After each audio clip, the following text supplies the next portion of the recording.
মাননীয় police super Joypurhat মহোদয়ের সার্বিক দিক নির্দেশনায় জেলা গোয়েন্দা শাখা ডিবি জয়পুরহাট এর গোয়েন্দা তথ্যের ভিত্তিতে পাঁচবিবি থানা এলাকায় বিশেষ অভিযান পরিচালনা করে 2টি চোরাই মোটরসাইকেল সহ 3 জন আসামি রবিউল, নাদিম এবং সোহেলকে আমরা গ্রেপ্তার করি এবং তাদের হেফাজতে থাকা চোরাই মোটরসাইকেল এবং মাস্টার কি 4টি মাস্টার কি, যেটা দিয়ে তারা খুব সহজেই মুহূর্তের মধ্যেই মোটরসাইকেলের লক ভেঙে তারা চুরি করে।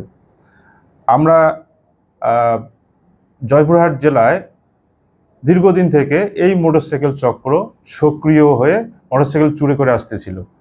তো সর্বশেষ আমরা এই চক্রকে ধরতে সক্ষম হয়েছি এবং এই চোর চক্রের আরও অজ্ঞাতনামা সদস্যরা আছে যাদের গ্রেপ্তারের অভিযান আমাদের অব্যাহত আছে। এই প্রত্যেকটা আসামির বিরুদ্ধে একাধিক মামলা নওগাঁ সহ বিভিন্ন জেলায় তদন্তাধীন আছে এবং একাধিক মামলা প্রায় 14টা একজনের নামে রবিউল ইসলামের নামে 14টা, নাদিমের নামে 6টি মামলা এবং সোহেলের নামেও মামলা আছে।